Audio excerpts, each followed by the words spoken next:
Bismillahirrahmanirrahim. Assalamualaikum warahmatullahi wabarakatuh.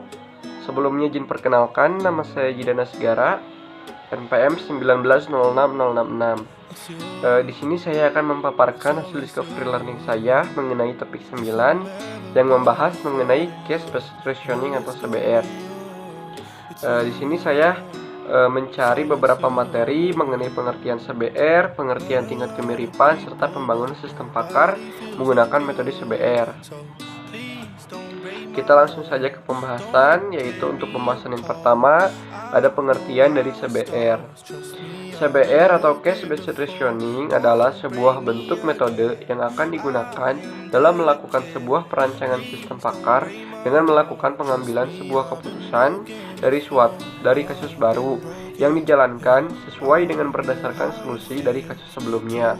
Konsep yang terdapat pada metode ini adalah dengan menemukan sebuah ide yang akan digunakan dalam melakukan pengalaman yang telah terdokumentasi dalam menyelesaikan suatu masalah yang baru. Proses yang terdapat dari metode ini dengan melakukan sebuah pemilihan yang terdiri dari sebuah informasi yang didapat dari kasus yang telah disimpan sebelumnya. Disimpannya informasi tersebut dapat bentuk apa dan bagaimana cara dalam menyusun kasus tersebut agar mudah dalam menemukan masalah kasus yang sama, serta bagaimana dalam melakukan peningkatan hubungan kasus baru pada struktur memori yang telah ada.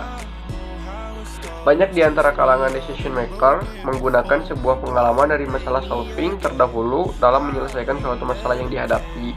Jadi CBR ini adalah sebuah bentuk metode yang akan digunakan untuk melakukan sebuah perancangan sistem pakar yang melakukan pengambilan sebuah keputusan. Mungkin itu untuk pengertian dari CBR atau Case Based Reasoning. Lalu untuk yang kedua ada pengertian tingkat kemiripan atau similarity. Arti kata similarity dalam kamus bahasa Inggris atau Indonesia adalah kesamaan. Similarity merupakan tingkat kemiripan yang ada pada artikel atau tulisan kita yang bersumber dari internet. Biasanya tingkat similarity index ini diketahui dengan pengecekan oleh aplikasi similarity index seperti Turnitin. Jadi itu untuk pengertian tingkat kemiripan dari similarity dalam sistem pakar. Untuk pembangunan sistem pakar menggunakan metode CBR, di sini saya sudah menemukan aplikasi pembangunannya pada salah satu jurnal yang mana pembangunan aplikasi sistem pakar untuk mendiagnosis penyakit tanaman pangan dengan menggunakan metode Case Based Reasoning. Jadi dalam kasus ini terjadi suatu masalah mengenai penyakit tanaman pangan yang mana dibuatkanlah suatu aplikasi untuk mendiagnosis penyakit tanaman tersebut. Untuk mendiagnosis penyakit tersebut dibutuhkanlah suatu sistem aplikasi pakar. Jadi dapat disimpulkan bahwa aplikasi sistem pakar ini telah menghasilkan diagnosis penyakit tanaman pangan dengan menerapkan Case Based Reasoning dengan cara mengukur kesamaan kasus yang baru dengan kasus yang tersimpan pada basis kasus. Berdasarkan hasil pengujian diperoleh nilai saintifitas sebesar 100%. Jadi dengan menggunakan atau menerapkan metode CBR ini pada suatu pembangunan aplikasi sistem pakar sangat menghasilkan nilai yang sangat sempurna, yaitu 100%. Mungkin itu saja untuk pembahasan dari saya.